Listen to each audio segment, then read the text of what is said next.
welcome to another episode of the Closers Club. Today, I am joined by a special guest, Kenney. Zach, how you doing today? I'm doing great, man. Thanks for having me. Thanks for coming on, Zach. So I just want to kick it off and get right into it, man. Tell us a little bit about who you are and what you do. Yeah, my name is Zach Kenney. I own a painting company. We do residential house painting. I'm also a social media influencer, which is something that's taken me some time to get comfortable saying out loud, but it's the truth at this point. I do social media consulting. I love social media. It's changed my life. Yeah, that's kind of me. I love it, man. And you're very, very humble and modest, and I appreciate it. This guy's a rock star, and we'll explain to you why as the show goes on and how you can connect with him. But you do some amazing work, and I definitely just want to recognize you for that, Zach, because the first time I jumped on your page on IG, I was just blown away. I'm like, oh my goodness, I've never seen anything like this before. Yeah. You actually make painting doors and painting homes exciting, sexy, and it elicits all type of emotional responses involuntarily, right? So, kudos to you for figuring out this model and figuring out how to make painting something very different than what I've ever seen before and what most people think painting is. Yeah. It's I've always been obsessed with the craft, and I've been very lucky to build a business around that. Beautiful, man. So tell us a little bit about your journey into painting. How did that happen? It was a punishment. I got to paint a picnic table for my mom when I was like 15 years old at her nonprofit daycare on a Saturday. And so I was trying to get it done as fast as I could. And some guy locally saw me doing this and had a bunch of picnic tables to paint, ironically. And so he gave me a job painting picnic tables that summer. And then it turned into just more painting. And I always liked the instant gratification of painting. Take something ugly and make it beautiful. And I could always just make more money doing house painting growing up than like doing other jobs. And so I just kept doing it. Love it, man. Where'd you grow up? I grew up in Kansas for the first 15 years of my life. And then I moved to Rhode Island when I was a junior in high school. So this happened pretty much right when I moved to Rhode Island. Wow, man. Awesome. And then from there, Zach, you turned it from painting picnic tables to painting houses to an extraordinary business. Tell us a little bit about that leap. Yeah, that was a long road. I'm like the overnight success that took 15 years. I was always obsessed with the craft. There was always a pushing the level of what can I do with my hands? What can I make this look like? And so I studied and I obsessed, and all my bosses, I was a terrible employee. My bosses were always just like, hurry up, man. Like we need to get this done. And I would just like take my time trying to make everything like restoration level perfect. And they're just like, dude, that's not what we do. Let's go. So I think I was a terrible employee. At some point I moved home I was in Philadelphia at the time. I moved home and I had a Ford Taurus, $1,000 Ford Taurus, a little giant ladder in the back. And I was like, a friend's dad was flipping a house and paid me $15 an hour to paint the inside of it. It was pretty gross. And that's sort of how it started. And I was just the king of fake it till you make it. Pretty quickly, I had business cards and I had registered for an LLC online that I didn't follow. I didn't know you had to keep filing paperwork. So within a quarter, I had lost my LLC. But to the world, I was a business. Yep. And I just kept trying and failing until I found some success. Nice, man. And so from there, Zach, you obviously started painting some flips, and then, you obviously moved up to the higher echelon of paint. I mean, now you're painting a door, right? 20 grand. You were just talking before the show, 20,000 to paint one door, guys, yeah. 20K. Yeah. And it's a special process. Yeah. Once you check it out on social media, you'll see what I'm talking about. But when did that kind of happen, right? There was always, I was always obsessed with pushing the levels of craft. So I would read, there was a painttalk.com. It was a forum back in the day before social media. And I would read all these people talking about painting, how to be better, what tools, equipment, things, finding out about process. And so I was always selling a job for whatever it took to get the job. Cause I didn't have I had no marketing. It was just like, if somebody called me, I had to win the job when I walked into the room. And so the best way to win back then, I didn't know they were better, was just like low price. So I was like the cheap guy who was just way overdoing the job. And so I just like kept sort of elevating and ratcheting up the level of clients I was working for, because I was pushing out a higher and higher quality product, massively over executing on these projects. Never made $1. I didn't pay taxes for like 9 years, because if I did, I would have been bankrupt. Like, I was just trying to survive. I didn't really know what I was doing back then, but I had this like general idea that there was a world of like super high quality stuff that I could eventually get to. And I just kept ratcheting it up one at a time. And then and it was actually really terrible, and I wouldn't recommend anybody do it that way. But then social media happened, and then that was like, it's like they say that luck is when preparation and opportunity meet. Like, I had done all the preparation. So I had obsessed, I knew, and then I started on social media, and within a year I sort of had found some success, and then that's when I did my first project in Boston, and then it just took off. Like, it was crazy. Wow. Love the story, Zach. It was a long journey, it sounds like, right? 15 plus years of grinding, failing forward, and figuring out a way to get to a place where you're actually finally able to take your ability, take your skill, and bring a ton of value, but also receive a ton of value in exchange. Yeah. So I really appreciate you sharing that, because I think a lot of young entrepreneurs, they don't think the journey is as hard as it's going to be. And so, it's great that you share that, because as you said, people hear this overnight success, mantra thrown out there. And the reality is, you said it took you 15 years. It's taken me 20 years, right? That's just the name of the game. Once you start to get traction and really start to see the growth you're working for, the key is just to not give up and to really continue to persevere through the pain. Would you agree with that? Undoubtedly. And it's don't give up. Like, just stay around long enough, and then like gain skills. Like, skills, no one can take away skills. Like, knowledge and skills are you can go anywhere in the world and no one can take them away from you. So I'm obsessed with learning. I read a ton of nonfiction. I listen to podcasts. I go to conferences. Like, I'm constantly trying to add more knowledge to the way I can see the world. So I think like failing fast, trying a lot, like persevering, but like also if you don't change and adapt and grow and like learn, you can just keep failing, keep banging your head against the same wall over and over and never find the door. But if you keep moving around, eventually, you'll find that door, and all of a sudden, like, momentum in business is a massively powerful thing that I don't know that gets talked about enough. Like, just stay around long enough, and like things just get easier and easier, and eventually you have this like the flywheel effect starts, and you're like, wow, this is crazy. Like, these poor guys are starting a business today. They don't know like the momentum I have right now. They don't have, like, it's so hard to start a business and to build momentum. So I think just stick with it. The ability to not quit and just get incrementally better is so powerful. I love that. And I couldn't agree more. Couldn't agree more, man. Well said. Let's jump into the social media side of the spectrum. Yeah, man. It's exciting stuff. I think a lot of people have tried and failed and continue to try to grow their following. I think they're following a lot of advice in the mainstream that may not serve them, depending on who they are, because there are obviously different strategies to grow a social media page or grow a social media following, right? Depending on if you're a business owner or if you want to be an influencer and monetize your brand, monetize your content. And so you've done both, which is powerful, man. I hope you don't mind me sharing this, but I know you're at the level where you now can get command up to 50K plus a post with brands and 15K a post. 15,000. There we go. All right, 15K a post. Right, you're on your way to $50,000 deals. Correct, $50,000 deals on the social media branding side, which is amazing, right? It's a lot of people's dream, and so share a little bit about what it takes, Zach, or what it took you to create that. Yeah, I would say a couple things about what you just said. The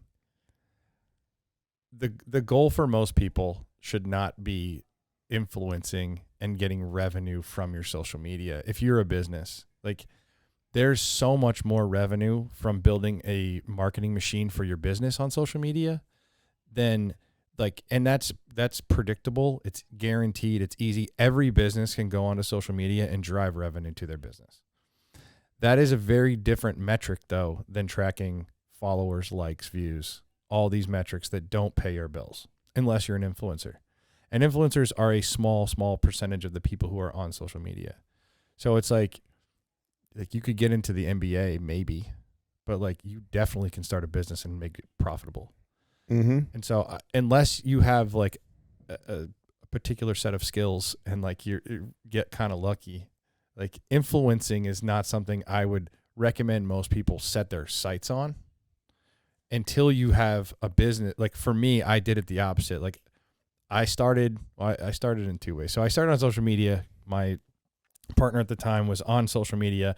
I was a curmudgeon old man and wanted nothing to do with social media at all. And I was like, why do I want people to like pictures of stuff? Like, this is stupid. And then I started, and I like games, and I'm pretty competitive, and so I wanted to see the numbers go up. And I started creating content and iterating and trying to figure out how to get these numbers to go up.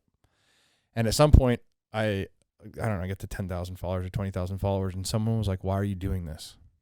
And I didn't have an answer. Like, to make the number go up. What do you mean? And it was at that point that I completely changed my entire, like, what am I trying to do here? And I started making content that would drive revenue to my business versus drive the metrics of social media. And then I've gone back and forth over the years with that, but I think that the metrics of social media are actually like pretty toxic to try to gamify. Like, they're not helping businesses. Having, like, the most important thing I think is tracking the metrics you care about. Being intentional about what metric am I going to track, and then optimizing for that metric. So for most businesses, it should be revenue. How much business did I do because of my social media following because of my social media? That's very difficult to do when the app is so much dopamine comes from getting more likes and follows and engagement and comments and people out in the world telling you, "Oh my God, I love that post," or blah, blah, blah, blah. Like, that's all positive feedback that doesn't pay my bills. Wow. Yep. Yeah. So question for you, Zach, and I should have probably asked this before in light of what you just said. And I know we've had this discussion, but I think it's important that the viewers and listeners know this. What percentage of your marketing is social media marketing? I mean, at this point, like 90% of what we do marketing wise is social media. For most of the time, it was 100%. Yes. I thought marketing was for like inferior products for most of my life. Like, I didn't understand how important marketing was to a business until I stumbled upon Instagram. And now we do a little bit of print stuff. We do a little bit of like, we'll do deals with other influencers or something. Like I was telling you about one we're doing now. But for the most part, I've just been posting on social media, and I've grown my business from, 150,000 a year in revenue to 3.2. We've done well over 5 million in revenue from painting houses from Instagram. Like, that's a wild thing to think about. And I've never spent any money on ads. That's the key right there. And I know when we spoke about a year ago about this, it was pretty much 100% was from social media and mostly Instagram, correct? Yeah. Gotcha. And so I think it's really important people hear this, because so many business owners go on social media, right? And they try to mimic or copy their favorite influencer. Yeah. And they have zero success for their business, because I remember one of my young guys in the office, he's an agent. He's like, "How's this going to make me money?" And I said, "Well, that's very important." I said, the goal, and as we talked, and I shared that with him, your goal needs to be to drive revenue. So don't follow the fads. Don't follow the trends. Follow the money. Especially in real estate, man. Especially in real estate. Yeah. So I think that's like probably the best advice I've heard anyone give for business owners on social media, because too many of them are copying a model that does not apply to what their objective is, right? They want a following. When they go on social media, they're not thinking make money. They're thinking, I just want a following. But you're saying that we need to turn that upside down and think, I need to grow my business and I need to grow my revenue. Yeah. And you've done it. Yeah, I have. Yep. And there's not a lot of positive feedback loops in that system, except for the sale. Right. Like, that's it on the lead. Like, if you can't put blinders on to all of the other things, like, it's physically hard. Like, it's hard today when I make a post and I know this is going to get no engagement compared to what I could do if I wanted to grow. When I do an influencer style or a viral video type of post, I know what that's going to do. If if I make this boring post that talks to my ideal client and educates them as to what it's like to do business with me before they pick up the phone, that post is hard to create. And I know, and I have all the evidence in the world why I should do it, but yet it's still physically hard to do. And so I think that's kind of what we're trying to overcome here, is like the human psychology of social media is to gamify this system that probably is not paying off. So being super intentional as to what are the 1 or 2 metrics I'm going to track from social media, and then optimizing for those. Makes a lot of sense, man. So let's bring it to a real world scenario, Zach. How can, for example, a real estate agent, in your opinion, take your model and apply it to their social media strategy? Yeah. So I think that like I said, the important thing is, first, you have to be good at what you do. Like, social media will not be your friend if you're not legit. Great point. But if you're knowledgeable, all we want social media to do is be a documentary of us or our company. Just imagine if your potential clients could follow you around all day and see how obsessed you are with what you do and how good you are at what you do. People would want to buy from you. So we need to create content that just most of it's going to be educational. It's not going to be flashy, catchy videos.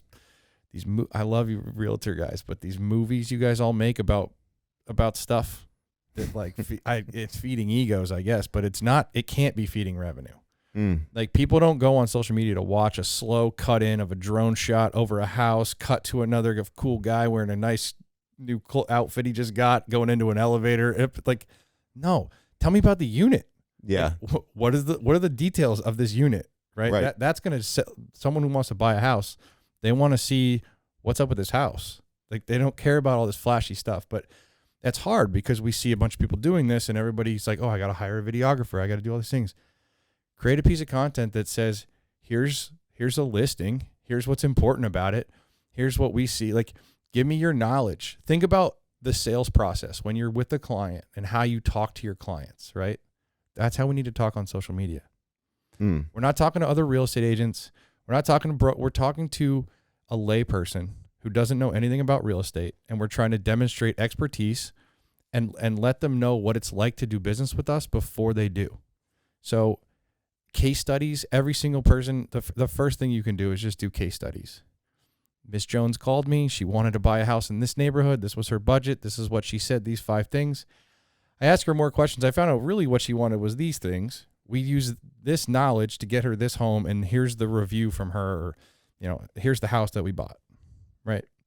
A detailed caption that's like paragraphs long and a photo of a house is not going to perform well by the metrics of social media. But if I'm looking to buy a house and I'm thinking about using you as an agent, I'm going to go look at your page. Like, we got to stop thinking about social media, for most people, as this, like, a random person on the internet is going to come find you. That's not how revenue will be driven to your business. It will be a current client tells their friend about you through social media. They come looking to find out who you are. So I'm coming to your social media page. Who is Rob? Yep. Answer that as clearly and concisely as possible. That's going to drive revenue, right? I'm going to be like, oh, Rob had Miss Jones come and she had these issues, and he was able to creatively solve these issues with his knowledge, and she's happy. Rob could probably do that for me. Like, that's really boring. There's, I don't think I have very few of my clients of the 5 million in revenue have ever liked or commented on any of my posts. Crazy. That's just not a metric that matters to me. Right. But it's so counterintuitive because our brains and everything about Instagram is to feed this, like, the wrong metrics. Correct. Yeah, no, I really appreciate you sharing that, because it captures a lot of what we see wrong in social media right now, whereas, most folks think they're on the right track. You got guys like Gary Vaynerchuk, who I followed early on, right? And I love Gary V. He's done a lot to inspire the next generation of entrepreneurs, of folks who want to get out here and get after it. But essentially, his model is just post anything, right? It's it's almost like let's go throw it up against the wall and see what sticks, man. And I think, you don't get traction that way. I tried that, right? I only know because I learned the hard way early on in my career. I've got like 400 YouTube videos. And the biggest issue I've realized as I've matured and studied YouTube and social media marketing is that you got to post what your audience needs. And you touched on it, educate to attract. But most importantly, when you post content, you need to be very clear about the goal and about who you're trying to reach. So that even if it gets one view or one like, that one person is the person who needed to hear the message, and you can bring value for them and potentially connect with them. You know, we've talked about this. I've recently had posts that don't really perform as well, but they're driving revenue. I literally posted a few off-market deals.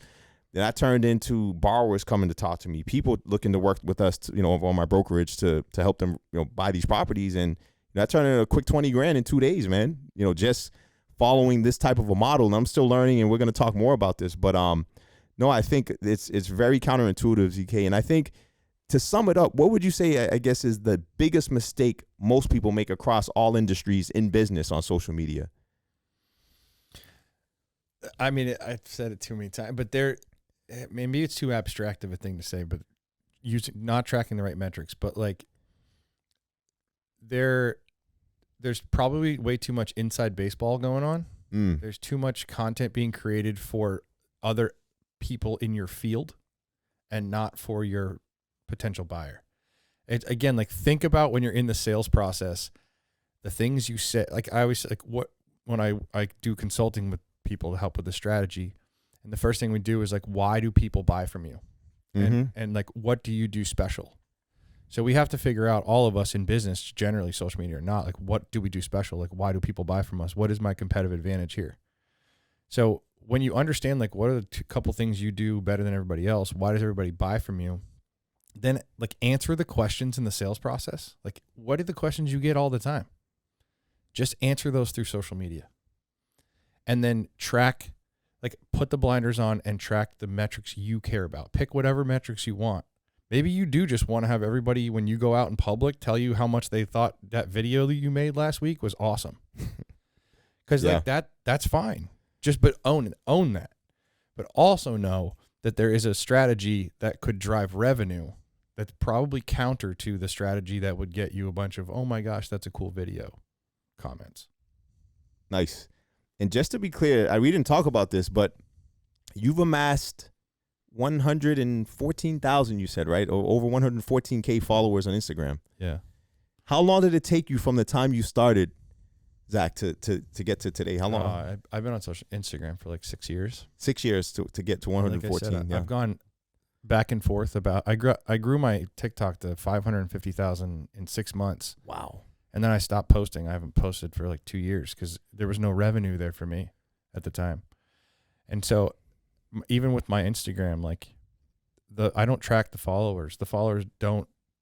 Occasionally I'll go on little spurts now that I'm selling my influence, my followers, to brands. Like, occasionally I will go on, like, I'm going to intentionally grow my following. And there's a way to do that, right? That's very different than growing my revenue. In fact, it's almost counter. And so I've over this 6 years, I've turned on, like, I've changed the levers from, am I trying to grow a following? Am I trying to grow my business? But I think that it's important to be intentional about, what am I doing? What is my strategy? I'm a big, like, 50,000 foot view business plan. Like, what is the plan here? And then all the little decisions below are easy. But if you just if you don't have a plan, like, it's never going to work. It's going to be very hard, I should say. No, I agree with you. It's pretty much, you're destined to fail without a plan. When you go to, people like consistency in humans, right? Like, if the same Rob shows up every time I meet Rob, like, I build trust in Rob and I like Rob. But if Rob is like a different type of guy every time I meet him, like, we all know these people. Yeah. There's not a lot of trust there. Correct. Right? Yep. The same thing is true on social media. If I go to your page and it's kind of all over the place, there's not clear, concise messaging, clear, concise voice, clear type of posting. Like, if it doesn't feel cohesive, I don't trust it, right? It's subconscious, but people want to very quickly put their finger on, like, who is this person or who is this business? And my experience is the only way that you can make that, I come to your page and I can very concisely know who you are, is if you have a plan that you're following. If you wake up in the morning and every day you have to come up with the top of your head a post, that's going to be all over the place, depending on your mood, depending on what's happening, right? But what I do is I build frameworks for people and for companies. Like, here are the guardrails that we're going to create content within. And now when you wake up, you have 5 categories of posts that you can possibly ever make. And now we're going to beat the drum of a certain idea over and over and over again, because people have no attention span. Think about, like, if I make a post about something I know a lot about, I might never make a post about that again, because I'm like, well, I said that. But social media, nobody has any attention. 20% of my following might never even see one of my posts.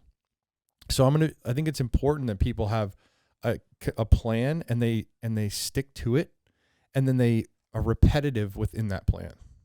And if you don't have the plan, it's really hard to be repetitive, because you already know I said this thing. That is great advice, man. I hope the listeners and watchers caught that, and if you didn't, rewind it and listen to it again, because there's so many gems in there that I love the fact that you talked about a framework and a plan, because that right there, the consistency and trust, it has to come through the internet, through the app, through whatever way they're consuming your content. That is so important, man. And that's what a lot of people have said. Like, and take it a step further, right? I had someone call me for one of my posts recently I spoke with yesterday. And in addition to him kind of trusting me initially on my page, he looked at mutual connections, and one of his cousins follows me and knows me. He called his cousin, said, well, how's this guy, Rob? Oh, yeah, Rob's good. He's a good guy. You know what I mean? So, like, people really want to trust someone before they do business with them. And so you really have to control what you can control on your feed to be consistent, to build the trust, but know that they're going to go off the feed into the real world and check in with folks who may have familiarity with you to ensure that, you're legit. So no, I love that, man. Yeah. There's a lot of research now that I don't know, someone said it today, but like, people want to spend, like, people will do like 80% of their homework before they pick up the phone. And that's newer in the world of business. So we need to be answering all of their questions. And then I don't care if we started a new company's social tomorrow, like, if there's the 20 best posts in the world aren't going to drive revenue. There's only 20, but like, this, people need to see consistency, right? If you can be consistent over time, that's where trust is built.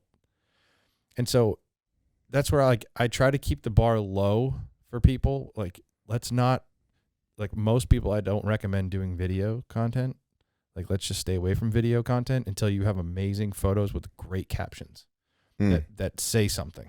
There's meaning behind it. Like, let's just stick to, like, because I'm lazy. Like, I don't like to work hard. I want the easiest solution. So, like, trying to figure out a system for how can I create content, but also not have this be a full-time job. Right. And I think that's where, like, honestly, most of the stuff I hear about social media, I disagree with. Most of the content that's being created and advice given about social media is for the influencers. Yeah, no, that's true. Very true. And there's just such a few number of people who A, can grow a following, but B, then even monetize that. Like, it is hard. It depends on what industry you're in, but generally it's not very easy to monetize your following. It's the Wild West, unless you're a fitness influencer or like a health and wellness. Like, that's a more mature market for influencing and deals. But like, most industries, there's just not like a really well-developed market to even monetize your following. And that's so that you talk to guys who are like absolutely killing it in like secretive ways. And then you see other people have huge followings, and they're really not making that much money off their following. Where like, all of us can make serious money in our businesses if we just had 100. If we had 100 new clients, are you kidding me? Transformative. 100 new clients will literally transform your business. 50,000. Right. Yeah. Who cares about followers? Like, I've coached people that have 1,500 followers to do $500,000 in revenue in their painting businesses because they have 1,500 followers. Well, if 40 of those, they only need 40, 50 clients. Right. And it's like changing the way we see social media. No, it really does. And I think, to your point, 550,000 followers on TikTok and not a single dollar of revenue. And I quit. Yeah. I think I'm down to 515,000 now. I've just been losing followers for 2 years. Right. No revenue. And I'll be honest, right? I've noticed the same. Like, when Facebook was kind of coming up, when I was a realtor and that was like my main job, most of my business came from Facebook. Zach, honestly, like, I crushed it. I'd probably do at least back then anywhere from 10 at a minimum deals to 20 deals a year from Facebook posts of what I did, explaining, sharing the whole nine. And a lot of it was the YouTube videos I was sharing that really didn't resonate with a lot of folks on YouTube, but I just repost them on Facebook or link to them. And it just really built credibility and trust. And so that's really how I built my real estate business as a real estate agent, early on in my career, man, to kind of backtrack. So I definitely really have seen that work in my own life early on. Yeah. Yep. No, that's great, man. But I when I transitioned and have experimented with Instagram, I do okay. I'm a lender now primarily, and I get a good amount of business from it. But I know I can do more, just based on our conversations and the strategies we're discussing. And then on TikTok, nothing. I don't have a huge following, but even I paid for ads on TikTok 'cause I always like to experiment coming up. And, never a single, no DMs, no calls.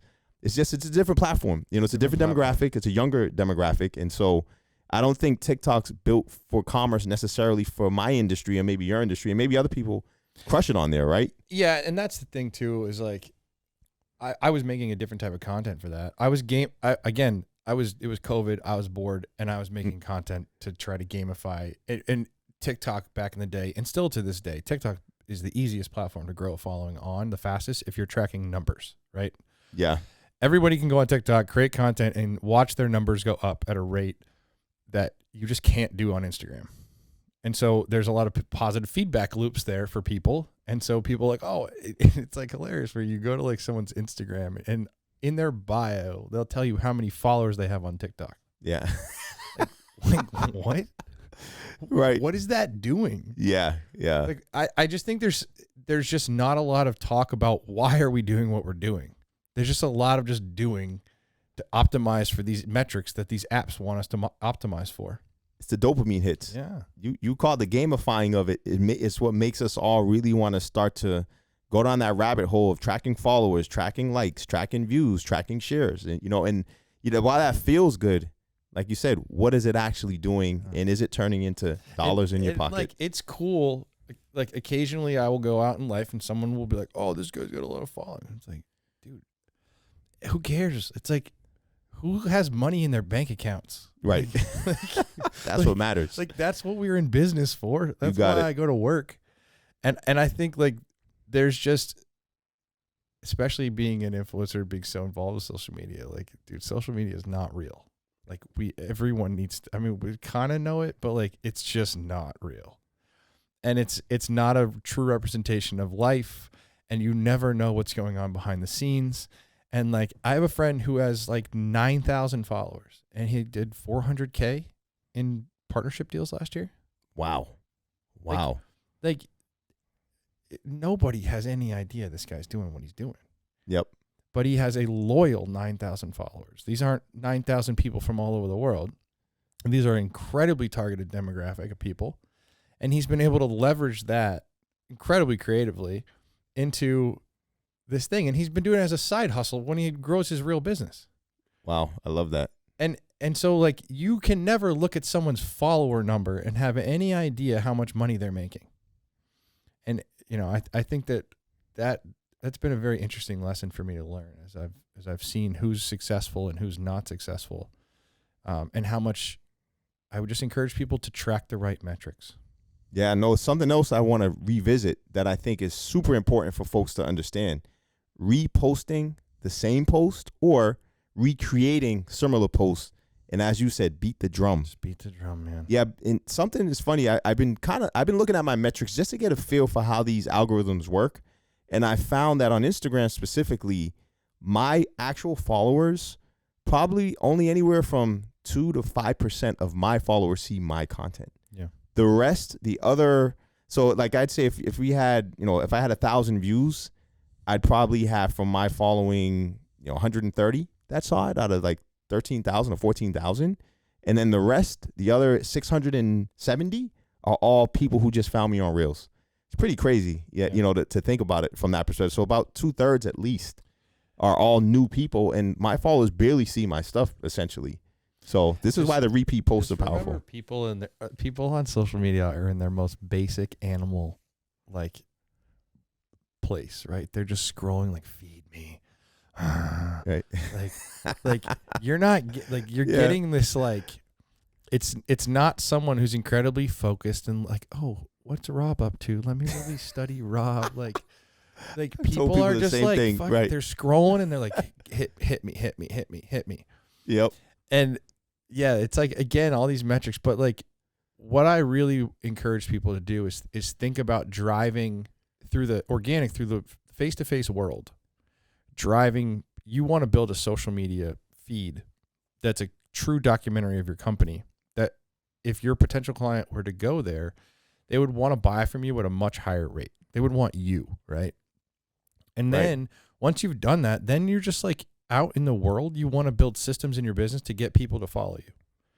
If somebody calls me and wants a paint job, if they're not following me on social media now, which most of them are, but if they're not, like, it's the first thing I'm saying. How did you hear about me? If they don't say something connect, like, oh, did you follow me? Like, what's the project? Like, okay, let's reference a post on my social media. You should go look at my Instagram, because we want people who would ever buy from us, even if they're not going to buy today, to follow us, because the only way you lose that attention is if you start posting about your political views, or like maybe the sports team you like. Right. Yeah. Or like your dog if they like cats. Like, I want to make my content completely like non-confrontational, apolitical. Like it's just, here's what I do. And as long as I add value to people and I don't piss them off, they're not going to unfollow me. So just like get like slowly over time, if I can get someone who's even interested in real estate to follow me as a real estate agent, and then if I add value over time, it might take 2 years. But if I'm following Rob and he keeps putting these pieces of content out that educate me about real estate, and I'm in my rental broke, but like one day I want to own real estate. So I'm living vicariously through Rob's posts and he's teaching me. But then like my dad wants to sell his house one day. I'm like, dude, I think about the sales pitch I give my dad about Rob if I followed him for 2 years and he's been making great content. Wow. Yeah. That is like a completely like, so that's where it's like, it's this boring, slow, long game payoff. But when you demonstrate expertise and you add value to people in very clear, concise, boring ways, the snowball starts. And the hard part about all of this is the feedback loop is terrible. It's super slow. It's very long. But when you start to get, I always tell people, like, once you get that first, like, you got a couple deals pretty quick after our conversations. Like, okay. Oh, yeah. You ready to double down now? Right? Yep. Like Keep it when going. the feedback loop starts, it becomes easier and easier. And I'll tell you, it never gets easy. Like, it's still physically hard for me to post an idea again that I posted last month. That is physically hard for me every single day. I don't think that'll ever go away. And I have all the feedback in the world that says, dude, you should just keep posting about this stuff. But every time I'm like, oh, there's going to be 19 people who's like, God, this guy's saying this thing again. But like, who cares? It's all good. You already got them. You're not posting for them. Yeah. And Yep. it's just hard. It's biologically hard to get the great results. Yeah, no, that's a great point, man. And I'm glad, though, that you shared the challenge of doing that, right? Because it isn't easy. It is uncomfortable, but it's necessary if your goal is to drive revenue. It's just a totally different mindset. If you want to talk about how to grow a following, we can do that too. Correct. Give us a little bit of that. Yeah, we'll talk about that, because that's, I know, not really the goal that I think most people should have, but I think that, you know, what have you learned along the journey? So there's one kind of there's one thing. There's one secret, I guess you would say. Pay attention. There's one thing. Taking notes. On on Instagram specifically, and Facebook, I believe both of them. If you are actually trying to gamify the algorithm to get the algorithm to feed you up to the Explore page so you can get viral videos and have new people come, because 99% of new followers are going to come from Reels at this point. Yeah. If you create the exact same video and you put it as a post, where you can like post a video but not as a reel, that video is going to, I mean, it's amazing if you A/B test that. Like Instagram people are scrolling Reels, right? They're not really going to their Explore feed and scrolling that way as much. So Instagram, like if you watch a post, a reel will get continuous engagement for weeks sometimes. Yes. I've had reels that wait a week to go viral. Like they'll be out there for a week and then all of a sudden pop and it has 1 million views. If you make it as a post, like it's dead after 24 hours. So But the one thing is, if you post every day for 6 weeks straight, 4 to 6, the platforms won't tell us exactly, but there is in the algorithm, there is a bonus. You can get to the other side of the algorithm if you post every single day for 4 to 6 weeks straight. Wow. Is this just on IG? Just on Instagram? You think? And Facebook. And Facebook. Okay. Yeah. Gotcha. Which, honestly, if you're posting on either, you should just have it connected to the other one. There's no reason not to post on both platforms at the same exact time with one post. Yep. But you will watch, like, it is, if anyone's ever taken a break from social media and then you come back and you just watch, like, your engagement just absolutely plummets. So a friend of mine is I went on my first influencer trip to Germany with this tool company this summer with these huge influencers. I was one of there's 5 of us, and one of them's the largest woodworking influencer in the world. Dusty Lumber Co. I seen his page. You put me onto him, man. Bro, that's some awesome stuff. Let me tell you, this man is so impressive. If you look at his feed, it's amazing content. But the man is making millions and millions of dollars a year, cutting pieces of wood in his little shop and making videos about it. But he's so intentional about his content creation, and he's an economics major. He has spreadsheets. He A/B tests all of his stuff, and he's been doing it for like 10 years. So he has literally has a formula to creating viral video, and he just gets the wildest engagement, wildest views. And he consults with Instagram and Facebook at this point, and YouTube. And he's the one who told me, he's like, there's only one way. He's like, there's only one, like, I don't care if you're Kim Kardashian, there's only one real way to get a bonus from the algorithm, and that is through constant content creation. The algorithm wants to see you post because you love it, not because you're trying to game it. So, like, again, it's hard to physically post for 6 weeks straight and get like minimal engagement, right? There's not a lot of positive feedback loop there. But if you stick with it, and that's where, if we're talking, I don't recommend people try to do this, but if you are trying to grow your following, create reels. I don't hire videographers to create these reels for you. Most videographers make short movies, and that doesn't get engagement. No one wants to watch a short movie when they come to Instagram. They want dopamine hits. They want crack. They want bang, bang, bang, bang, bang, bang, bang, bang, bang, right? And so it's creating content that instantly captures attention and keeps attention. Right. Yep. And classical photography and videography they'll talk all the shit in the world about it. They're gone in 2 seconds, brother. But that's it, man. You have this split second right to capture attention and then keep it. Yeah. You want to slowly walk into, like, cut into some, like, oh, let me, like, they're gone. They're gone. Right? Yep. And if you look at all the great viral videos and the great content creators, they have figured out systems to create little dopamine grab attention. Hits. Boom. When I talk to Dusty, he's like, I sell dopamine hits. Yeah. Yep. And next level. That's what it is. So if you post 6 weeks straight every single day and then keep going from there, now your content has to be good. But in the first 6 weeks, it doesn't have to be amazing because you're just trying to, and then you can start to see as you keep creating content. I call it, like, now I'm on a little kick of trying to create viral videos. Like, I'm buying lottery tickets. I never know which one's going to hit. I just had one hit the other day, has 1 million views. Yep. And you're like, that's the one? Right. There's 4 other ones I spent way more time creating that I thought could have been so much better. But it comes down to having a system. Like, what type of content am I creating? How am I doing it? And, like, taking it, like, what I've learned from all the big influencers is, like, they're incredibly intentional with everything that they do. That's so true. It's just not just like, oh, let's just see what happens. No, man, well said. And I think you talked about building a system, and I'm going to take it a step further, and it's something we've talked about before, building an ecosystem. And you touched on it a little bit where you said, in the real world, when I meet a new client, one of the first things I do is say, hey, have you seen this? Or you show them something on your feed, and you really drive them to follow, because that's like your resume, but it's also your ecosystem. It's your world you're bringing them into. And so they can kind of consistently see what you've done.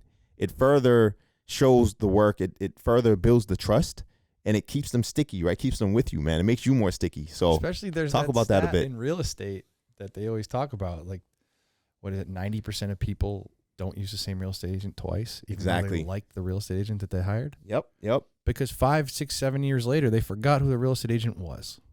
Right? Correct. Well, like that's the power of social media. It's staying top of mind. Yes. You know, Gary Vee was a huge inspiration to me in the beginning. I think a Me lot too. of his fundamental concepts are good. Yes. He's become a caricature of himself, and he's just like, Yeah. nothing he's doing you can really learn. Like, Not anymore, man. Not anymore. Right. He had his time where he really brought a ton of value to a whole generation oh my of, God. you know, young 30s, well, now at 30s and 40s, but at the time 20s and 30 somethings. And it really inspired me to keep going, to keep pushing. Yeah. And I think for me, it inspired me to continue to post past the lack of performance, past the pain, Yes. you know, which is what I took from him. But now I agree with you. I feel like it's just a lot of the same stuff, and he's changed a little bit, but he's did it. He established it, and kudos to him. But I think there's a new generation speaking like guys like yourself that are kind of bringing us into the next generation of what social media really is for most people as it's matured, because it's changed. The algorithms have changed.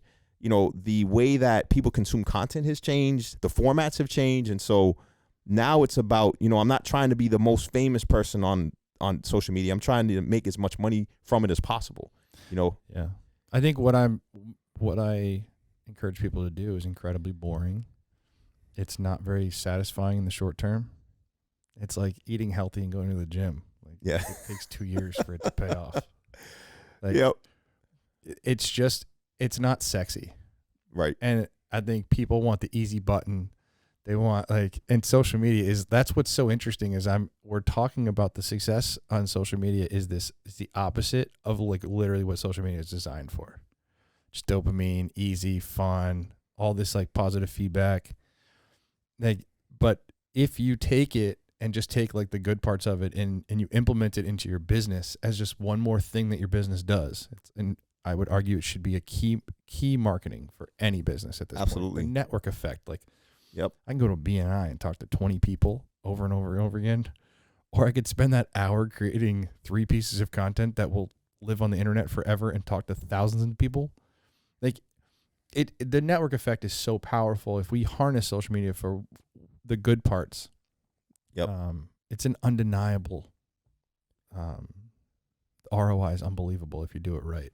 Something that I do, Zach, and I think you'll appreciate this, similar to what you do with new clients, I built an email list of about 15,000 local investors. And so not every post, but posts I think that'll resonate with that audience on YouTube, like videos that are more educational. They're not really posted to go viral or anything like that, but it's just good information, you know, a new process or something we've done recently. I'll send those to my email list, and I'll get a huge lift in viewers and performance from it, right? And also, though, most importantly, you talk about staying top of mind. Every time I do that, Zach, I get calls without fail, every single time. And, you know, I think if I posted more, I get even more, but I can only handle so much. So like, I have to be very careful because, like, you know, the phone will just keep ringing. And I need to come with a better system, I think, to manage that inflow of calls. But sometimes it's people I know and haven't spoken to for years. And it is like, hey, Rob, like, hey, I saw that email, man. Can you help me with that? Can you do that for me? You know, and then, you know, other times it's their friend. Like my cousin told me about you. He forwarded this video to me. But like, I think to really drive that point home of building that ecosystem, both on social media and off of social media, you can literally, if you build it right and have a list of loyal followers and customers, allow them to be your best marketing by sharing everything you have with them, because they may not see it on the feed, but if they get it in an email, that it has a higher probability for them to see it. So I think kind of coupling the two together for me has helped grow my business as well. Yeah. And I think you can't underestimate how important it is to have quality content. Yeah. Like, I think a lot of people wake up and they're living their lives, and there's this like huge push right now. Everybody feels like, oh, I'm supposed to be posting. I'm supposed to be posting. Everyone says I'm supposed to post on social media. And I think that gets in the way of, like, what you're saying made me think, like, what is the point of this post? If I make a post, what is the point of it? If you can't like clearly tell me what the point of this post is, and it cannot be to check the box that I posted today. Like on Thanksgiving, when you post a stock photo of a Thanksgiving turkey and say Happy Thanksgiving, what is that doing for your business? but Yeah. it sure made you feel like, oh, I have this anxiety. I'm supposed to be posting, and like, oh, this is an easy thing I can post about. Yeah, I used to be that guy. I was that guy. I'm not that guy anymore, man. Many people I've been hanging are. around you too long. Yeah, good. But that's the thing. Like, Yeah. there's all of these, like, there's a lot of like not helpful information, and a lot of stress and anxiety goes around this idea of I'm supposed to be posting, and it should be like, no, I'm going to post intentionally. If it's once a week, great. Because the whole idea is like we said, it's not organic. It's about someone who heard about you goes to do homework about you. So if it took you 30 weeks to post 30 posts, but okay, fine, it might not pay off right away. But once they do, that person who goes to do the homework on you is going to see 30 very intentional, thoughtful, educational posts that makes me want to do business with them. That's the win. And it doesn't matter if it took 30 weeks. Now you could do it in 30 days. But it's like all about what can you actually create good content for.